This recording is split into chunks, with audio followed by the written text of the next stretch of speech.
lovely viewers, welcome once again to another edition of Walatu Walasa, your weekly Labor Digest program here on Clock TV Beyond the Policy. This program provides the platform for discussions on the world of work, labor relations, and the institutions that shape the rights and welfare of Ghanaian workers. I am your host, Edmond Akwe. You can watch Clock TV on all our social media handles, Facebook, YouTube, TikTok, Twitter, and on channel 184 on GoTV. Labor harmony and social justice do not just happen by chance. They are sustained by strong institutions that balance the rights of workers with the needs of employers. One of such institutions is Ghana's Labor Department, a vital agency under the Ministry of Labor, Jobs and Employment. From the delivery of labor administration services, job placements, workplace inspections, to dispute resolutions and awareness creation, the department quietly unfolds fairness, safety, and productivity within the work environment, playing an important role in industrial harmony. It is important to echo that the Labor Department has played a central role in our country's political and economic journey, from colonial times to the fight for independence and to our current dispensation. The Labor Department has been in existence since 1938, and their mandate in ensuring smooth administration of labor movements in Ghana has been crucial and key. For that matter, the departments must be held in high esteem. On this special edition of Walatu Walasa, we begin a new series of discussion on exploring the Labor Department, its history, structure, functions, their challenges, and the important role they play within the Ghana's labor administration. With me in the studio to digest our topic for today, Ghana's Labor Department, the establishment, the mandate, the vision, and the current status, are two distinguished guests from the Labor Department. On my immediate right is Mrs. Esther Ofori Ajimai, who is the Public Relations Officer and also the Assistant Chief Labor Officer, also serves as the head of Child Unit of the Labor Department. Mrs. Esther Ofori Ajimai, you are most welcome to Walatu Walasa. Thank you, my pleasure. Great. Then, on my far right is Mr. Robert Edward Into, Principal Labor Officer at the Labor Department. Mr. Into is a seasoned labor officer with 9 years of progressive experience in fostering harmonious workplace environments and also ensuring compliance with labor laws and organizational policies. Sir, Mr. Edward Into, you are most welcome to Walatu Walasa, your Labor Digest program here on Clock TV. Today, the lens is on the Labor Department, where you are coming from. How is the department faring? The department is good. We've experienced a lot of tremendous change and improvement in terms of the delivery of services we provide to the Ghanaian population. Very well. Mr. Into? Oh, yes. Let me also take your... Like she said, we are faring very well. We are moving from, manual ways of doing things to a digital world. And we are now digitalizing whatever we do, especially by the use of the Ghana Labour Market Information System. Very well. I can see you are here to give us more information about the department. But now let's start by looking at the history of the Labour Department from colonial era. What's led to the establishment of the Labour Department during the colonial era, and what year specifically did it, had its establishment?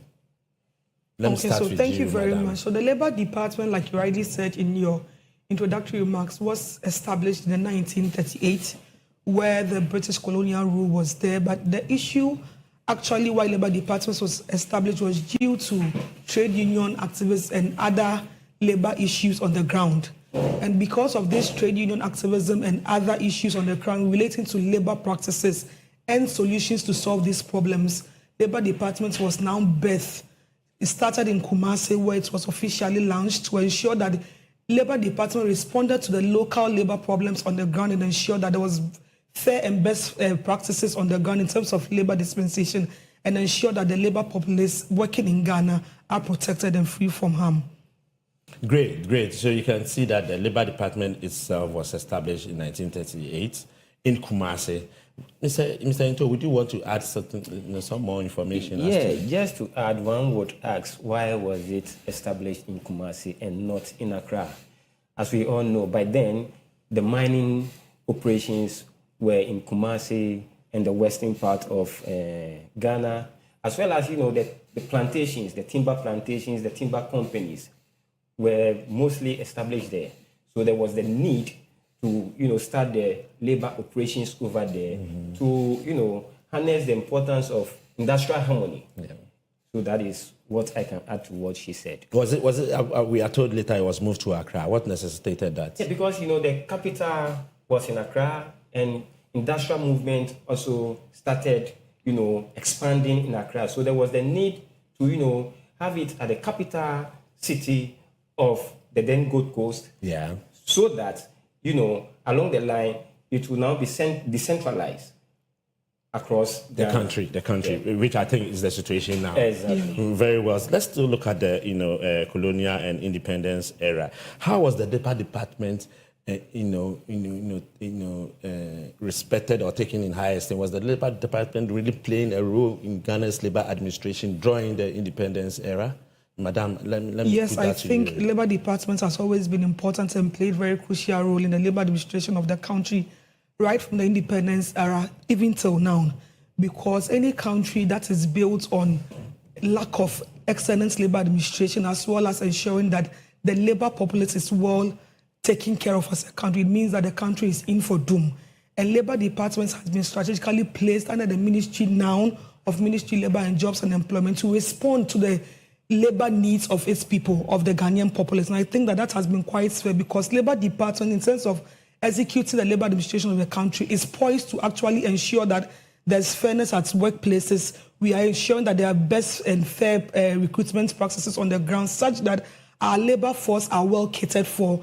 There's this fair recruitment processes. People in the labor space are actually understand what they are about, and they actually know what they are about in the country.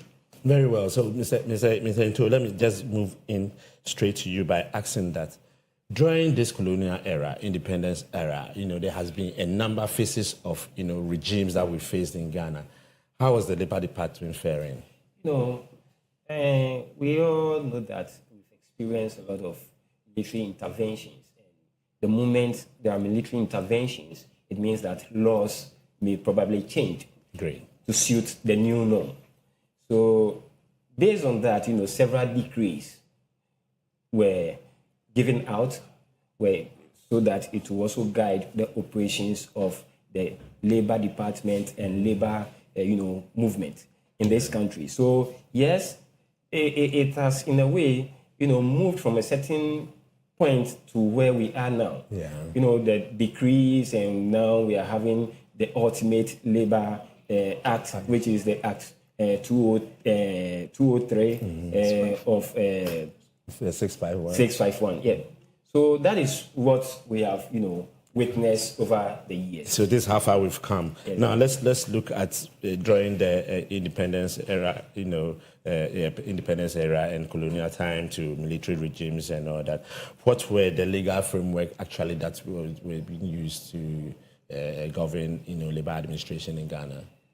So, I think at that point, it was all about decrees to the most recent one, because before the one we are now using, which is the Industrial Relations Act. Yeah. So, what I can lay my hands on is the decrees so far. Yes. Was in operation before this one. Was in operation. That's good. So around that, what were the main functions of the Labor Department, if I will put it across to Madam? So the main function broadly of Labor Department around that time was to ensure that the local labor practices or problems on the ground were actually dealt with or actually solved. So the main functions of the Labour Department were actually there to be an arm of government where labour issues in the countries were actually dealt with. One, unfair practices at workplaces, ensuring that people, originally in the colonial times, there were these transport issues on the ground where people were moving from places to places and they needed some compensations to actually deal with them to ensure that work movement was flowing within the British colonial times. Yeah. And so the Labour Department was actually there to ensure that administration of these labour practices were there to solve the current local problems on the ground. And that is why Labour Department was actually established. But currently, I think Labour Department is well poised. Labour Department is there broadly to ensure that the general labour administration in the country is actually adhered to. We are also there to ensure that, again, like I've already indicated, the best and fair practices in terms of our labour administration and labour, the space is actually cared for and catered for.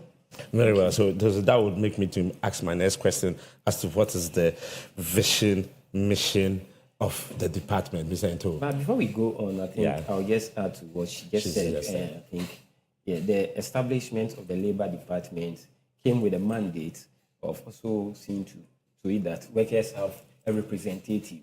So there was a need to have trade union registration so that they will speak on behalf of their workers.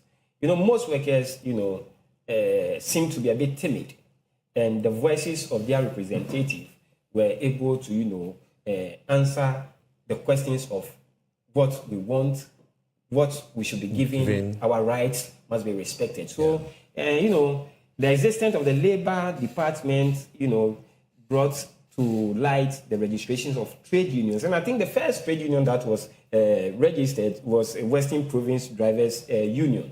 That was the first union to be registered. Yeah, because of the, like this was in the colonial times. The colonial times, yeah.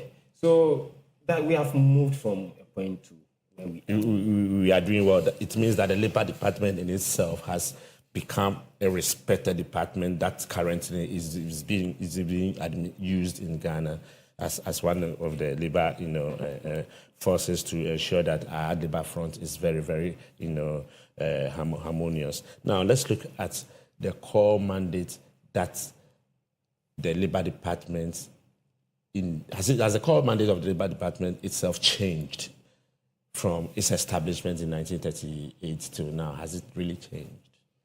Basically, I would say no. Labour Department, since the British colonial time, has always been there to actually respond to labour practices on the ground. And I think that this has not changed, just that new additions have been added on hitherto when it was established. One of the new additions that were added on was child labour monitoring. Then, in the British colonial times, children actually working was actually not an issue. But looking at how we've evolved as a country, looking at how the working space has evolved, a lot of children have been established to be working in these spaces. And so one of the critical mandates now for Labour Departments to ensure that we monitor child labour cases and ensure that we enhance labour inspections, particularly in the informal sector, where statistics is proving that children are likely to be working and then a lot of labour violations is likely to occur. Then back to the issue of our mission and vision of the Labour Department. I think it is very clear. The mission of Labour Department, we exist to ensure that best and fair labour practices are always adhered to in every work industrial setting. Mm-hmm. And one of the clear visions of the Labour Department, as a hub of government, we always envisage to ensure that we are always keeping up to international labour standards, because Ghana as a country has also ratified a lot of international standards and international conventions and laws as countries. And so we think that Labour Department wants to exist as one of the best government hub where we are ensuring labour administration is top-notch. We are using the state-of-the-art technologies and other systems to ensure that we are matching our labour market to the current job and fair practices on the ground. So that is the clear vision of the Labour Department, such that every worker on the ground, every employer, because the Labour Departments exist for the well-being of employers and workers as well. So I think that we are very clear. We want to actually establish a department where the welfare of both workers and employers at the workplaces is that we have a harmonious working condition, and governments can actually rely on the Labour Department to actually ensure that our labour market information as a country is actually top-notch and we can actually survey it from the economy as we sit here. Thank you. So, Mr. Into, let me ask, how does the department's organizational structure look like? Can you walk us through? Oh, yeah. Like Esther said, it has been what it is. We have, by then we're having 10 regions. In all these 10 regions, labor offices were established there with PECs, public employment centers. If you should come to the head office, we operate by units. Sometimes we call it schedules. So at the head office, we have the migration schedule, we have the industrial relations schedule, we have the child labor unit, we have the workmen compensation and legal schedule, as well as labor migration center, which is they take charge of ensuring the mobility of labor from Ghana or within Ghana to other parts of the world. So these are the various units we have in the head office vis-a-vis the PECs across Ghana and the district and regional labor offices as well. Great. So if I understand from your submission, it means that Labor Department is spread across the country. Very well. In fact, all the 16 regions in Ghana. Very well. Great. So these units that you spoke about, Esther, may I ask, these units that you spoke about have specific roles that they play.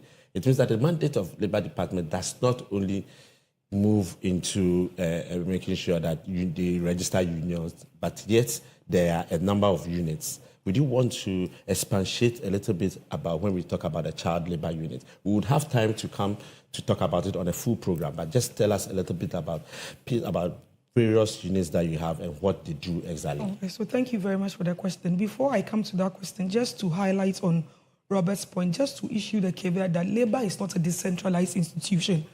So in as much as labor is across all the 16 regions of Ghana, we are not in every district. And so in districts where labor offices are not situated, we have social welfare officers who also have the mandate to also protect children, just like Labor Department has some functions of it to ensure that general labor administration is also upheld. So these are some of the caveats I just wanted to. Labor is not decentralized, and because of that position, we are not in every district, but we are situated in every region. And so within a region, you will find labor in some districts, but not in all districts. So back to the question you asked about. Great. I like that submission. Would we want to see that as a challenge or? Yes, to some extent we would, but government collectively works in a space where other departments are not available. We can easily fall on certain departments to also provide those. So I will not say it's actually a challenge, but then looking at the functions of the Labor Department, we think that we are well poised, though we may not be in every district, but within a region, labor is situated in such a space that we can actually cover the entire district. So I wouldn't say it's much of a problem, but we think that going forward, government can recruit more labor officers to actually cover all districts within a region in that perspective. So yes. So looking at the units within the Labor Department, Robert had already highlighted, and you asked of throwing more light on child labor units, for instance. So yes, like Robert said, we have the labor migration unit that deals with fair migration of labor from within the country and from the country to other shores of the world. We have the industrial relations unit, and Robert will throw light on it. Is just to also ensure that we ensure an harmonious environment. And mind you, the Labor Department is one of the departments other than the Ministry of Labor, Jobs and Employment. And the ministry is established to ensure that we promote decent work activities in the country. And promoting decent work activities means that we are upholding all labor practices in the country and ensure that labor, the supply of labor, the demand for labor is well protected so that people in the space are actually upheld. So back to the child labor unit. The child labor unit is established to ensure that we coordinate all child labor activities in Ghana. And coordinating child labor activities in Ghana means that we are building a strong partnership between government and our stakeholders. And our stakeholders involve development partners, unions, and as governments working with the ILO, for instance, we ensure that we work with the tripartite constituents, governments, employers, and workers to ensure that there's fair representation and social dialogue in the space. And so the child labor unit as well, like I said, one of the core mandates of the Labor Department is to ensure that we conduct what we call labor inspections. And labor inspections is going to workplaces, everywhere that is a workplace, to ensure that the tenets of the Labor Act is upheld. And upholding the tenets of the Labor Act, and it means that we are ensuring an harmonious working environments where employers and employees are actually protected by the Labor Act of Ghana. And so back to the child labor, in conducting labor inspections, particularly in the informal sector, like I already hinted, because that is where a lot of children have been found to be working. So the child labor unit is poised to lead labor inspections in that direction and ensure that we do constant monitoring in the sectors where children are likely to. And in Ghana, let me be clear that looking at the statistics on child labor, we have 28.9% of our children aged between 5 to 17 to be working in child labor. It means that as a country, our very efforts of development, the foundation within our development is being established, is strengthened, because if we have this number of children working in the space, it means that our economy is strengthened, particularly in the supply chain, where children are found to be working in cocoa, particularly in the agricultural sector and in the fishing sector. And it means that we have a problem. Our cocoa now is being threatened in the international market, and Ghana as a country must follow EU processes to ensure that these things are resolved. We'll come to child labor. We'll have a full section for the various units that you have under the Department of Labor. Viewers, I think this is getting much more interesting. We'll go for a break, and when we come back, we will delve more into the activities and functions of the Labor Department in our beloved country. Walatu, Walasa, Nadia Wonso, Ayuae, Mambo, Nadia Wonso, Ayuae, yeah. Welcome back, viewers, and this is your show, Walatu, Walasa, your Labor Digest program here on Clock TV. We are still on the issue of the Labor Department in Ghana, and we still have in our studio our distinguished guest, Mr. Edward Into, and Mrs. Esther Ofori Ajimai. They have been doing very well in walking us through the history, functions, mandate of the Labor Department.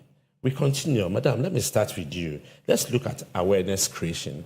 How does the department engage with public when it comes to, awareness creation? To tell us about how the department in itself is able to engage the public in creating awareness about the department. Okay, thank you very much for the question. So the department itself exists for the Ghanaian populace. So creating awareness is mainly through conducting labor inspections. Through labor inspections, we get to interact with employers and employees in a particular undertaking or establishment, and we learn to advise or also encourage them or take them through what the tenets of the Labor Act is. Aside that, we do community sensitization and engagement. And just like we are here with Clocksack TV today, we go to various TV stations across the country to educate people on the tenets of the Labor Act and ensure that people are aware, because being aware of the issue is one step. And in creating awareness, it is also to ensure that we are creating that behavioral change in people to also understand what the law stipulates and what is actually on the ground. Great. Mr. Into, would you want to add something to you? Yeah. Awareness creation is very, very key to the things that we do. And now social media is, the most important avenue to, send information, to send information across. So we have our social media handles, Twitter, WhatsApp, and what have you. And I think we use that platform to, create those awareness that the various employee, or our stakeholders need. Aside that, we use our social partners, especially the donor funding agencies, who from time to time come to our aid, whereby we, do some job fairs. Like today, we did some job fairs, job fair at the Ministry of Labor, Jobs and Employment. So through those avenues, we are able to sensitize those who come there to, listen to what happens within the labor administration enclave. So we have been doing well, like she said, community sensitization, we go out there. And the most important thing is, workers most of the times don't know they are right. So sometimes we go to, the various employment circles to engage workers and their various employers to also sensitize them on their rights and what have you. With respect to the Labor Act. Would you say in Ghana right now, people know that there's a department called Labor Department? Oh, yes. I would say people know because of, what we have done so far over the years. When you have the youthful, exuberance in those that you are working with now, they will always want to be up there. So therefore, we are doing exceedingly well. Now, in your submission previously, you were like, a certain mandate has been taken from the Labor Department to NLC.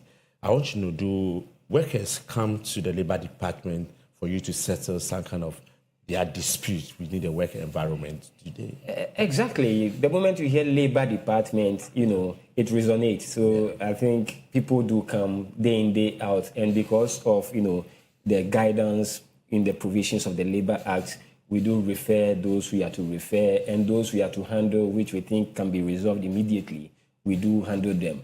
That notwithstanding, it is very, very important to let you know that everybody and the information they have. So people will hear of the Labor Department and they will come. People will get to know of the National Labor Commission and they will go there. But the coupling of organizations sometimes, affects, the operations of certain entities, because the newly created organization will have the, the man, the name, and people will always want to go there. Yeah. So there is a sort of sometimes confusion in the eyes of the workers of Ghana and the employers where to go first. So people come to us, people go to. So people know of the Labor Department. Can you give us some practical example of some of the issues that you solve on the grounds? Let's say when you go for, do you do factory inspections? No, factory inspections are for Department of Factory. It's inspectorate. Yeah, inspectorate. Yeah. Great. So, but we do factory. I'm being careful because of the terminology being used here. Tell us, yes. Yeah, you see, tell us the right terminology. I don't know where you're coming from. We are educating our viewers. So we do establishment inspections. Very well. Establishment inspections. Yeah. What do you watch out for? Oh, you see, we are guided by the tool, which is the Labor Act. Are workers being paid well? Is it at par with the minimum wage or above the minimum wage? Are their leave being granted again? Are their rights being respected as provided by the Labor Act? Are the rights of the employers too being respected? As a referee, you would always want to go by the tenets of the very tool you use, which is the Labor Regulations and the Labor Act. Great. Yes. So, Madam, would you want to add something? Yes, I'm I think that workplace safety. Yes, workplace safety. So we are also guided by the ensuring occupational safety and health at workplaces. Vis-a-vis looking at, like Robert mentioned, leave entitlements, particularly because I'm a woman, how we want to even look at maternity leave entitlements, looking at certain allowances that are due people, overtime working, workers entitled to overtime, people who are supposed to work for a period. We have casual workers, we have temporary. These are some of the diverse ways that we come in to actually educate the workers on the ground as well as the employers, like Robert highlighted. So these are some of the labor issues and challenges that guides us per the tenets of the Labor Act to ensure that there's harmony at the workplace and ensure that there's flow of work to actually enhance productivity in the workplace. What are some of the actions that you take? Let's say you visit a particular workplace and the employer is not going according to what is supposed to be the status quo. So, inspections are not fault-finding mission. Okay. They are there to just ensure that the right things are done. So when we go into an establishment and we found out that they are going contrary to what the law provides, we just come back and, write to them, indicating the various anomalies that we may detect during maybe an inspection. And we do follow-ups with regards to the inspections that have earlier been conducted. So we do that and we correct them. It's a civil law which needs to be managed in a certain way. So you cannot prosecute an employer for not doing the right thing. But when it gets there, when you cross the red line, I think there is a need for the chief labor officer to write to the Attorney General to ensure that the employer, the recalcitrant employer, do the right thing. Great. So in this case, the Labor Department deals with both government employers and private employers. And it also cuts across both employee and private employee and government employee. Your mandate cuts across both government and private. Is that the status quo? Exactly. So now let's take it that a worker who finds him or herself not being given the right working environment. He goes to work and the environment is not all that safe for him or her, comes to report to you, what specific action would you take? Madam, would you want to pick that particular question? Oh, yes. So before a worker would come to us, normally we want to ensure that mediation must have occurred within the working environment or working space. So in the absence of that mediation or the due processes within the internal space of that establishment, then the worker now falls on the labor department as the government arm to ensure that the right thing is done. So when a complaint is lodged with the labor department, like Robert said, the labor department is not there to find fault. We may want to establish the complaint that has been lodged with the labor department. So when that is done, we write to the employer to call for a meeting. Like I said, the labor department always is happy to engage in social dialogue to come to a reasonable or amicable conclusion. So we write to the employer to invite the employer to listen from the side of the employer what is actually the issue on the ground. In listening to both parties, then we can actually advise if there are some anomalies, as Roberts indicated. Based on those anomalies, we advise the employer to go by and abide by the tenets of the Labor Act. In the event where the employer fails to do that, we follow up with follow-up letters. But in a situation where it has become, like Robert said, we refer the issue to National Labour Commission, and then if there's a further need to prosecute the person, we refer the issue to the Attorney General. So the processes are clear. Labour is there to mediate. We ensure that reasonable and amicable solution is so that we promote that harmonious working environment.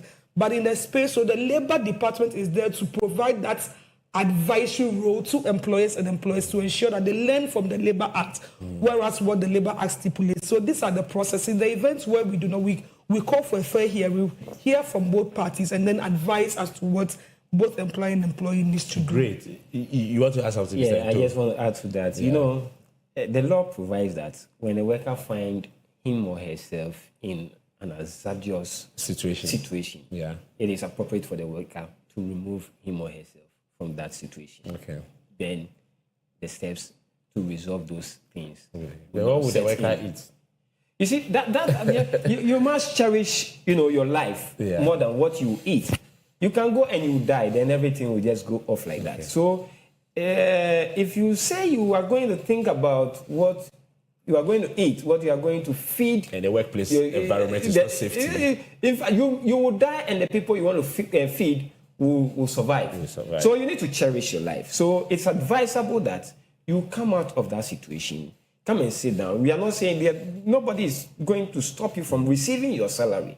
Perhaps maybe you have hinted the employer about the conditions in which you find yourself. And maybe the employer has given deaf ears to whatever you are telling them. Yeah.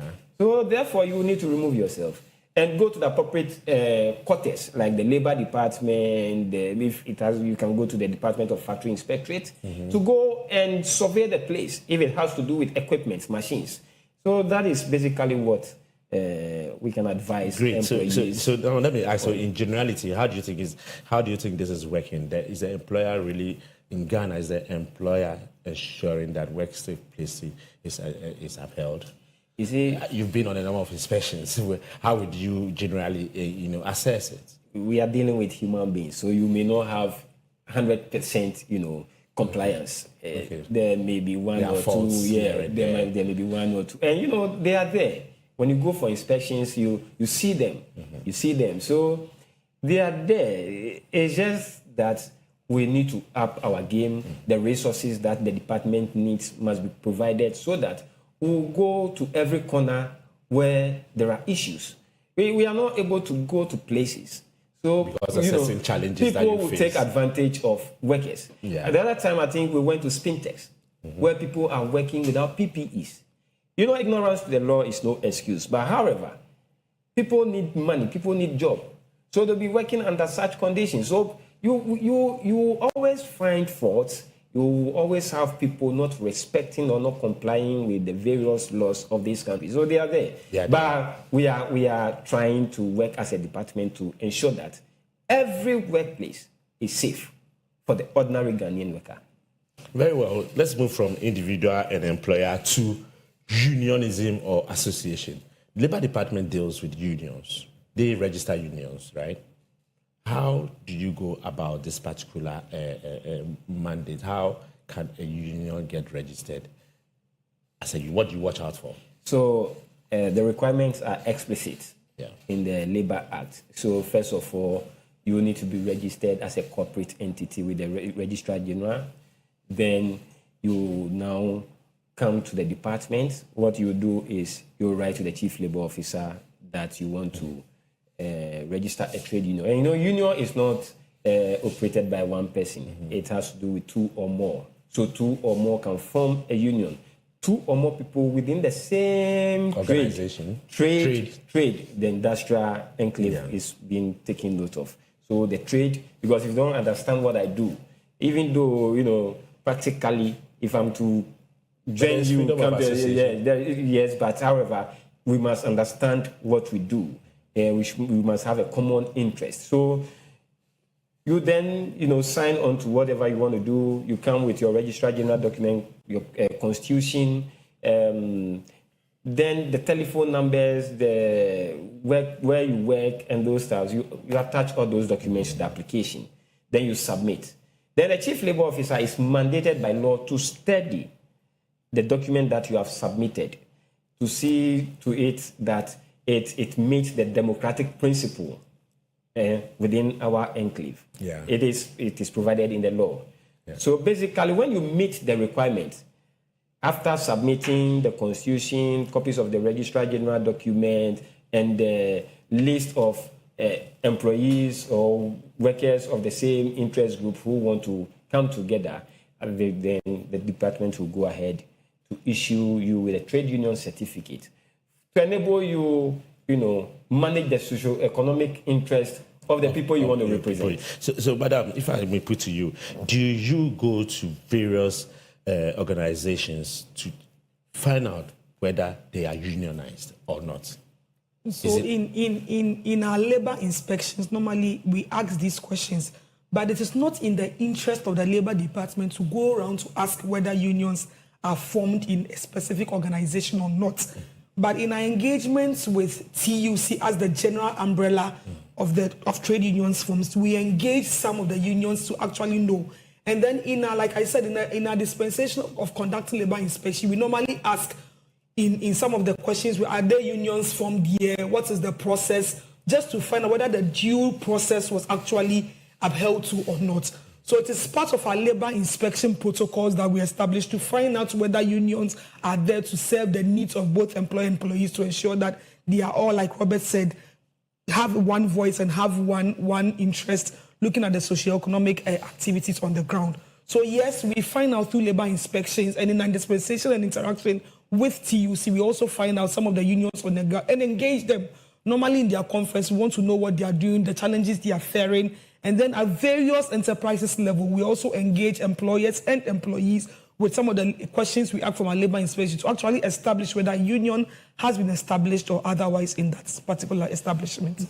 Great. So I want to ask, do you support breakaways within unions? I think, let me just come to the first question you asked. It's the constitutional right of a worker to form or join a trade union. So it is not in the interest, like she said, for the department to go and tell an employee that join a union. We can educate you on your right as to freedom of association as established by the Labor Act, Section 79. So that is what we do. Now, when it comes to the issue of breakaways, there's a union, a particular trade union. Yes. Which is a major trade union. Okay. Now, a group of people out of that trade union comes to you. You register trade unions and give them certificates, in fact, bargaining certificates. A group out of that comes and tells you, we are not interested in that particular union again. We want to form another union. What do you watch out for?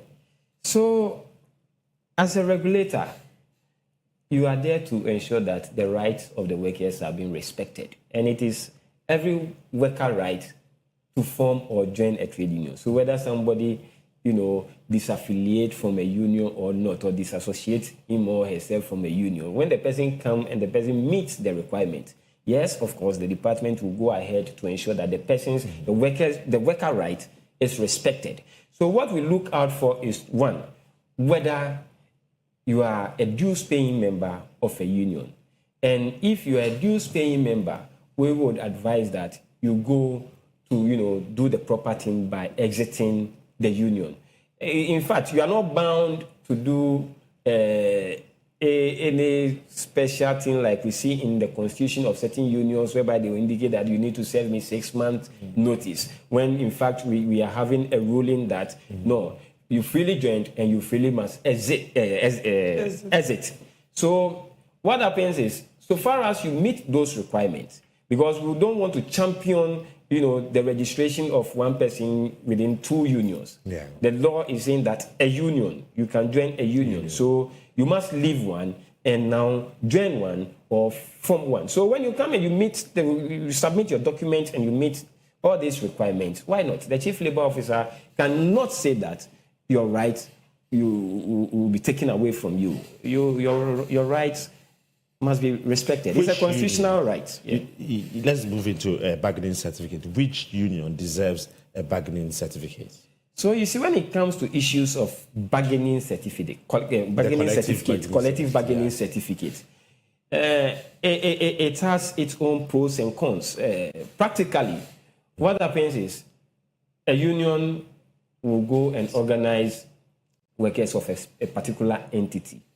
Now, it is expected that when you go there, either there can be a union or there may be no union. In a situation whereby there is no union, when you come to the department and the union applies for that certificate, what happens is that we deal with class of workers. First of all, we'll check the option forms, because it is the right. And what evidence are you proving to say that a worker has consented to join the union or not? It is by the completion of a form. So if indeed the worker has, duly completed your form by saying that this is the union I want to belong, the department will take into consideration all those things. So per the application, the option forms, and if the employment organization is virgin, which means that there is no union there, and you meet the requirement, maybe you have signed, the MOU with the employer with respect to the class of workers to be covered, the department will go ahead to issue the certificate after doing some, verifications with you and the employer. Then the certificate is issued. But in a situation whereby there exists more than one union in an undertaking, the chief labor officer is mandated by the labor regulation 2007 to conduct a verification. And, what does the verification watch out for? Numbers? To determine the union with majority of members. So obviously it's numbers. Okay. You are looking at numbers. Who has the majority? Then it's by simple majority. The union that has the majority will be issued with a certificate. In a situation whereby there was a union there in possession of a certificate, and there is a new union coming, he who alleges must do what? Must prove. Yeah. Therefore, if they prove, and it happens that after the verification, the conduct of the verification, they are in the majority, the union with the certificate will be withdrawn. The certificate will be withdrawn from that union, and now a new one will be issued to the new union that has come in. But one thing we must take cognizance of is that it must be the same class of workers. Within the same undertaking of the working. Yeah. Well, viewers, this is getting very interesting. We'll take a break right here, and we'll come back. We'll look at Labor Department currently and their way forward. We'll be right back. Walatu Walasa, Nadia Wonso, Ayua, Mambo, Nadia Wonso, Ayua, yeah. Welcome back, viewers, and we are still on Walatu Walasa, your Labor Digest program here on Clock TV. We have in the studio our distinguished guests, and they have been walking us through the issues of Labor Department. Now, let me ask you, Madam Esther, who are some of your partners that you work with as Labor Department, both locally and internationally? So generally, every Ghanaian worker and employer is a partner and stakeholder of Labor Department. Great. because the department, like we've already said, exists to promote the welfare of both employers and employees in Ghana. So generally, every Ghanaian worker is a stakeholder partner of Labour Department. But coming to the technical partners that we have, so like we said, government operates with the tripartite constituents, so including workers groups, and employers unions and groups as well. Aside the workers and employers groups, we also work directly with the district assembly, and district assembly work with all child protection line agencies in the district assembly to ensure that our mandates are aligning with the efforts and all the work they do on the ground. Again, looking at the international space, Labour Department works with recognized international development partners, for example, like the International Labour Organization. Because Ghana is a member of the ILO states, ILO works to promote decent work in every country. And because Ghana is ILO member states, we work particularly hand in hand with the International Labour Organization to ensure that we are promoting decent work tenants in the country through the Labour Department and through the Ministry of Labour, Jobs and Employment. Again, we have other partners like the UNICEF, we have partners like International Cocoa Initiative.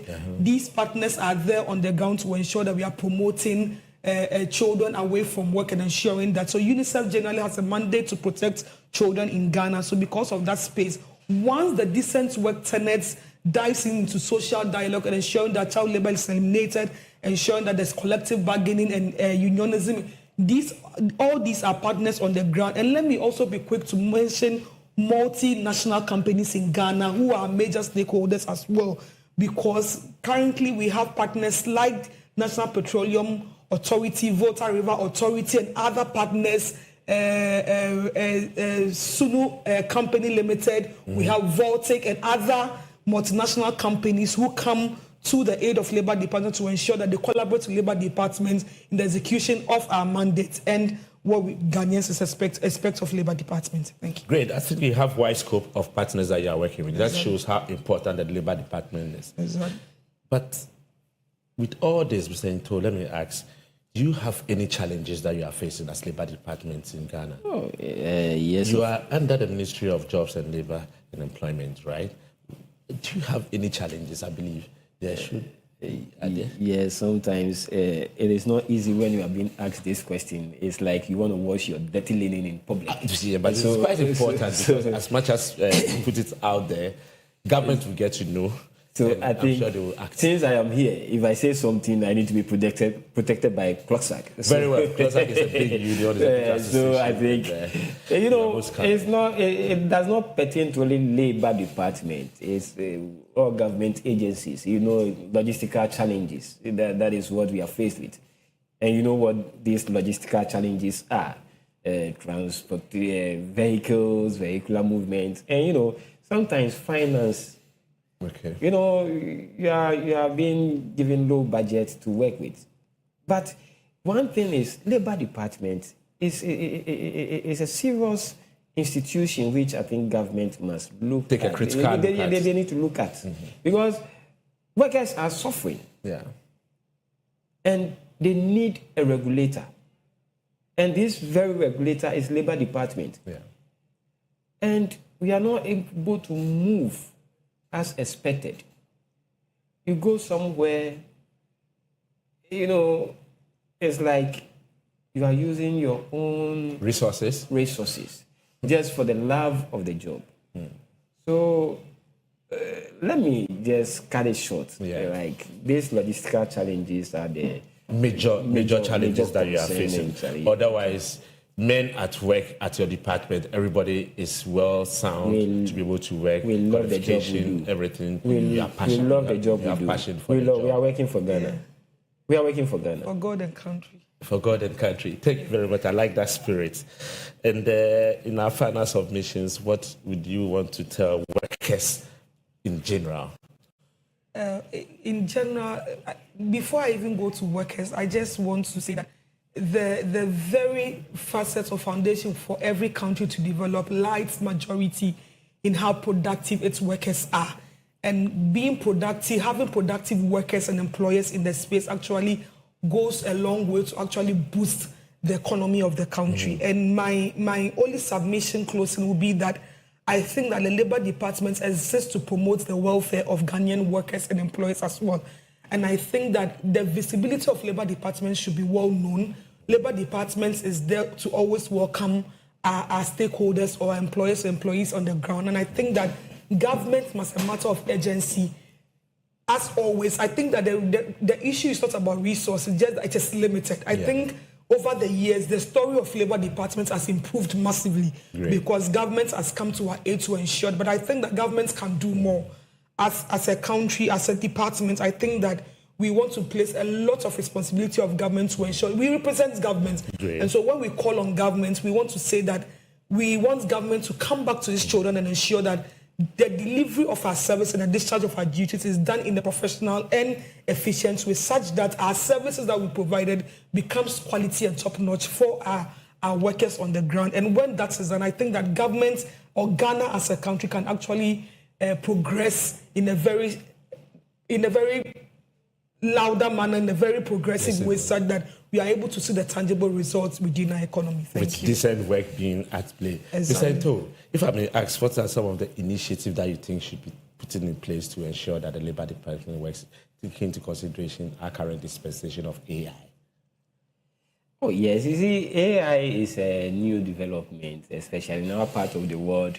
We are now, embracing it, and, we are seeing that it has its own merits and demerits. So, in fact, we would say that we are putting our heads together, write reports on it and see how best, the policymakers, the ministry, would take it up to meet, the current demand of unemployment and vis-a-vis, AIs. Ghana is having this high rate of unemployment rate. So the effect of AI can also worsen it. It will worsen it.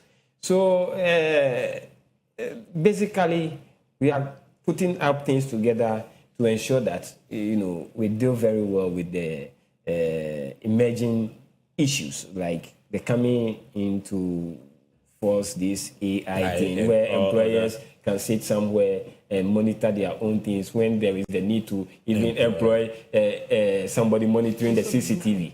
So basically... Well, viewers, all too soon, we have come to the end of this important discussion on Ghana's Labour Department.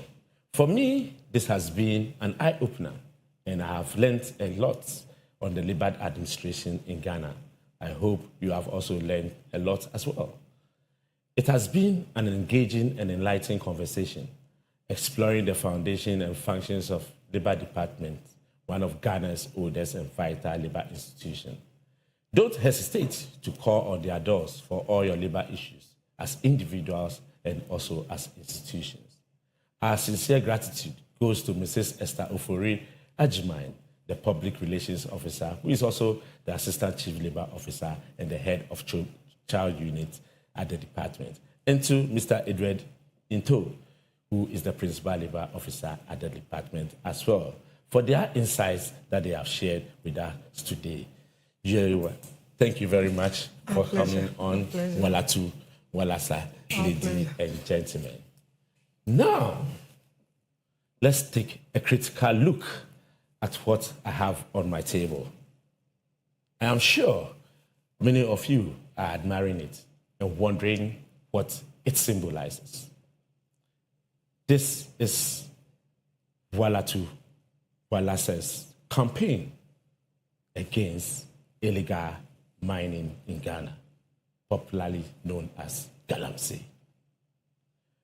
Walatu, Walasa is appealing to the conscience of all those involved in this brutal act, right from the top of operations to the lowest person involved in Galamsey, to take a look into the future of our country, Ghana, and put a stop to this act that will destroy our beloved country. We are calling for responsible mining, which we believe falls within the legal balance of our country, Ghana. Ghana needs clean water. And that is it. Our taps must flow with clean water, today and forever. Galamsey must be curved. My guest, you can touch, we need clean water. And that is what we are calling for. I leave you with this quote. Environment is no one's property to destroy. It is everyone's responsibility to protect. Mohit Agadi.